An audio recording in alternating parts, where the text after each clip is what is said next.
Mercado Financeiro chegando com Luiz Arthur Nogueira. Bom dia, bem-vindo, Luiz. Semana decisiva aí das eleições. O que se espera aí no mercado financeiro? Turbulência também? Verdade, Cláudia Barta, chamada TPE, tensão pré-eleição nesta semana. Hoje, todo mundo tenso, bolsa caindo.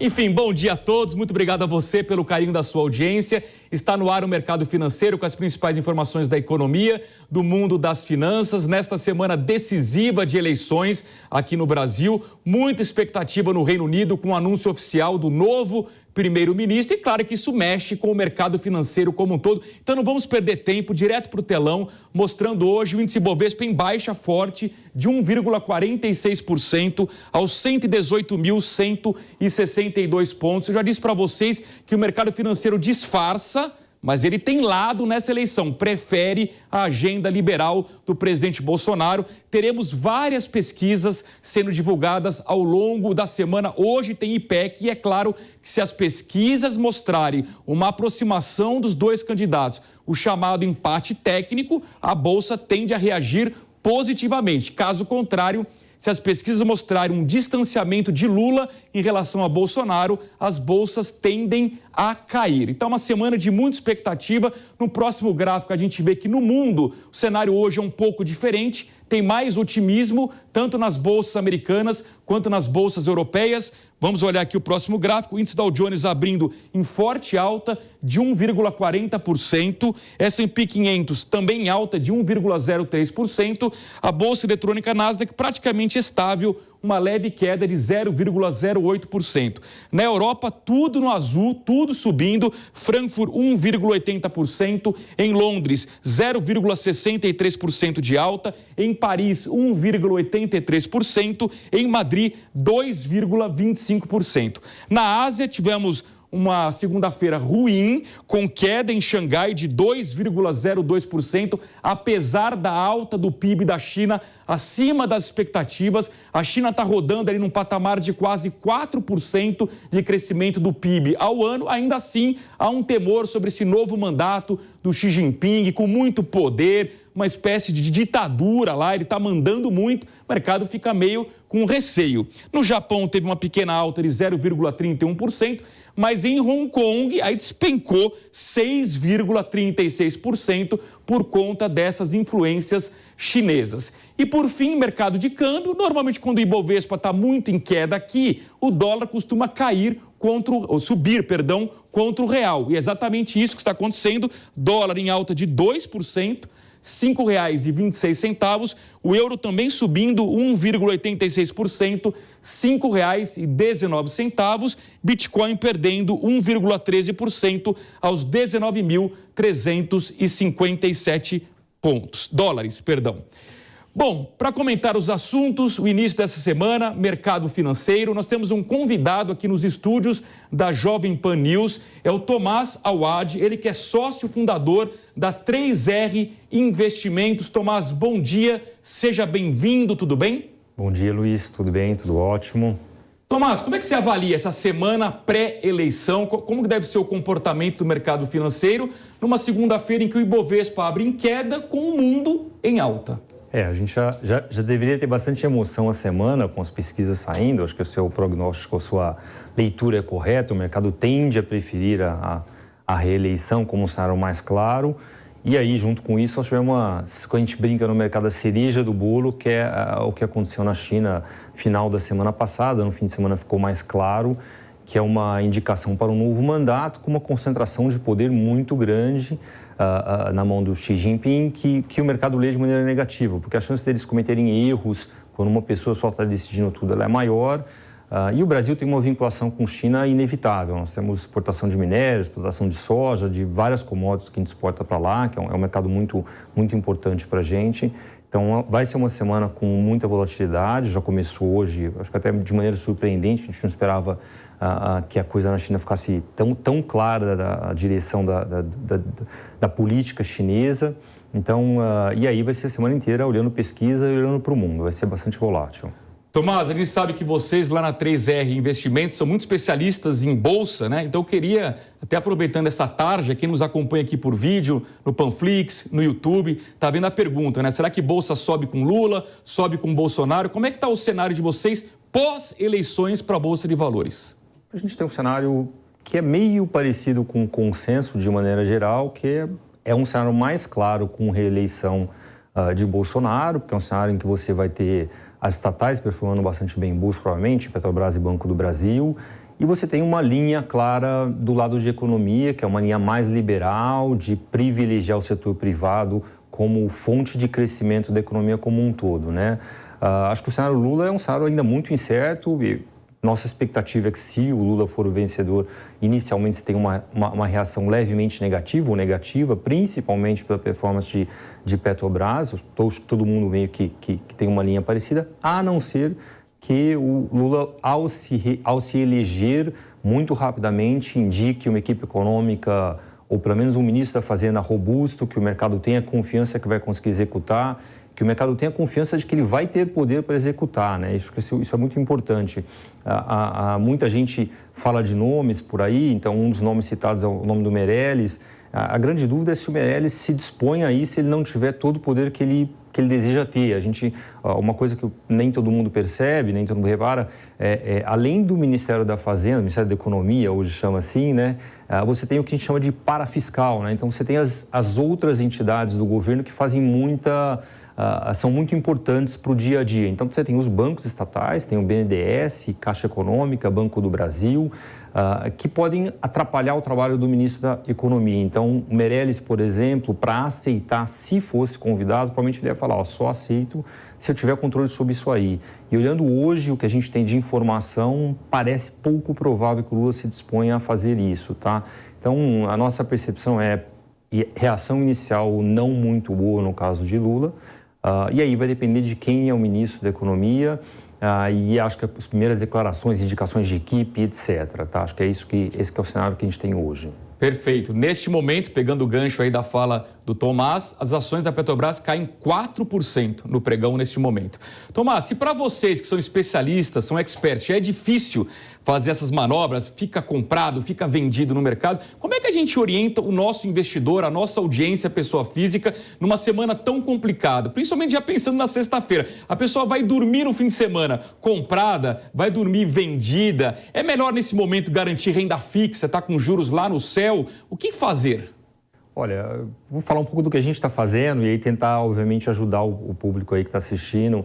É muito difícil ter um prognóstico para a eleição. Acho que historicamente é difícil, mas poucas vezes nós vamos ter uma eleição definida com tanta proximidade. A gente falava nas nossas cartas já há uns 6 meses que a gente achava que ia ser na corrida a gente chama de photochat, né? Que é aquela câmera que tira foto na linha da chegada dos 100 metros e vai ser muito parecido com isso, né?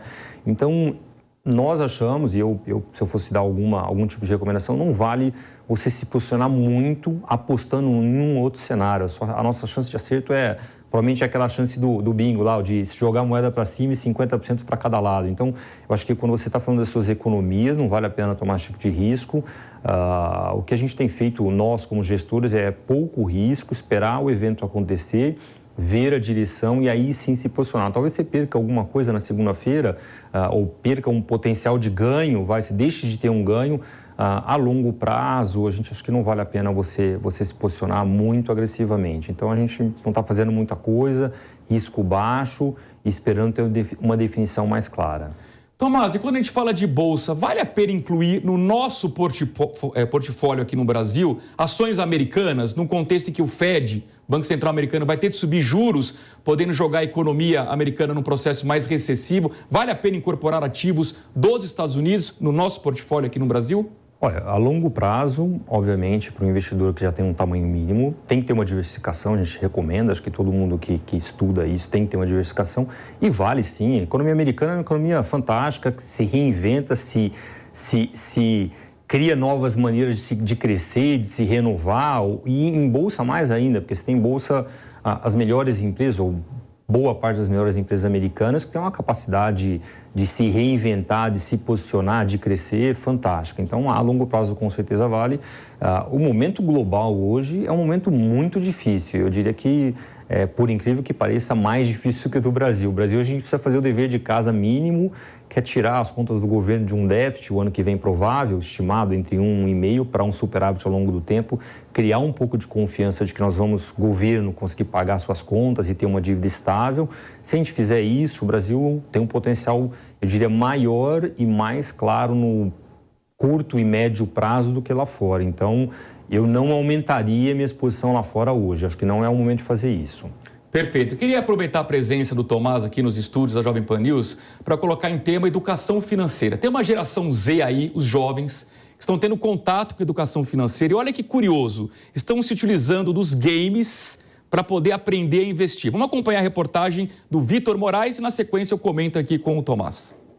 Uma pesquisa feita pelo aplicativo de finanças NG Cash mostrou que metade dos gastos dos membros da geração Z, que tem entre 12 e 18 anos no Brasil, é com o universo dos games.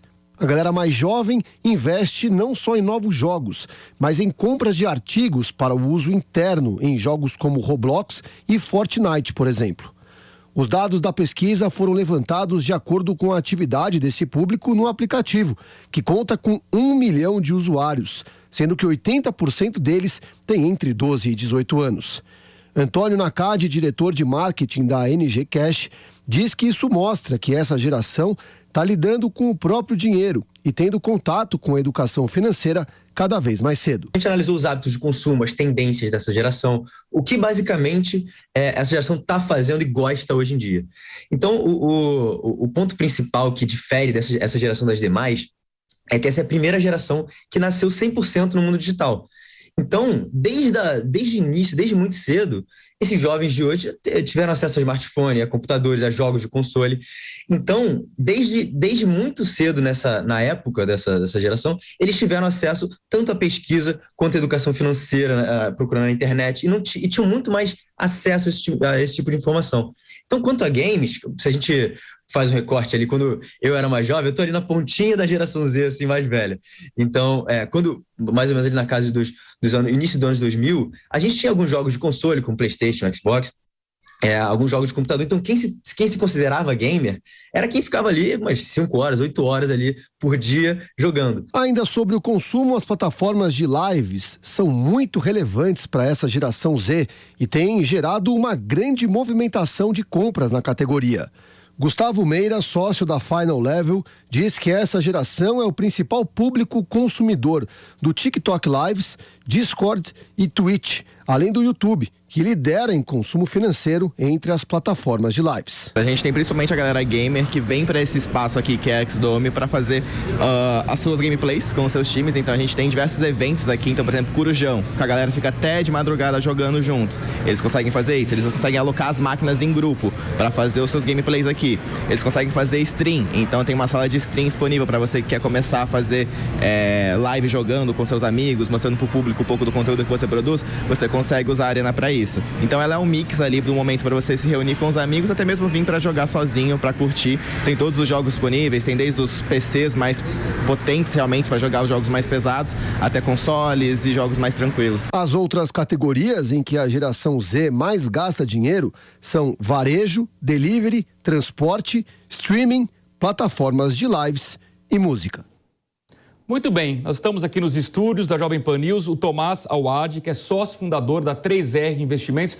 Tomás, como é que a gente aproveita o fato dessa molecada aí de 12 a 18 anos ser tão conectada à internet para levar a educação financeira, ensiná-los a investir e não só a gastar em games, né? Evidentemente que eles são aficionados por games. Como é que a gente aproveita para levar a educação financeira para essa juventude?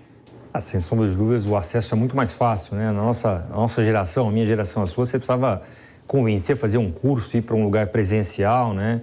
Então, sem sombra de dúvidas, o acesso remoto, direto e muitas vezes conectado com alguma atividade que é muito prazerosa, isso facilita, provavelmente, a sua capacidade de passar a mensagem, de fixar a mensagem junto a esse público é maior, se fizer bem feito. Imagino que tem empresas aí de games, etc., que fazem isso de maneira fantástica, que sabem criar essa conexão. Acho que o principal é isso, o acesso é muito fácil e você está indo junto com alguma coisa que ele tem prazer em fazer. Acho que esse é o passo e tem que aproveitar disso, porque o mundo deles é um mundo que provavelmente vai ser mais competitivo que o nosso mundo, né? A população do mundo está muito maior, então é um mundo que vai ser mais competitivo e aí provavelmente você se preparar financeiramente para viver a sua vida e chegar ao final com uma condição razoável, uma aposentadoria razoável, uma reserva razoável, vai ser talvez mais desafiador que a nossa geração passou. Então, acho que é super importante fazer esse trabalho. Verdade. Normalmente, os jovens estão mais propensos a risco, né? E eu ouço muito essa juventude falar em criptomoedas. Queria a sua opinião, Tomás, que é um assunto bem controverso. Eu já ouvi aqui diversas opiniões no nosso programa. Tem gente que acha que Bitcoin, por exemplo, completamente loteria. Tem acha que não. Faz todo sentido ter um pedacinho lá no portfólio de investimentos. Qual é a sua opinião sobre criptomoedas? Eu, sendo bem transparente, eu não me considero um expert no assunto, eu estudo relativamente pouco. A tecnologia parece super interessante efetivamente, é uma tecnologia que provavelmente vai ter o uso alastrado por em outros negócios, outros tipos de serviços, etc. Então, a tecnologia parece super interessante. O ativo em si, a gente tem muita dúvida.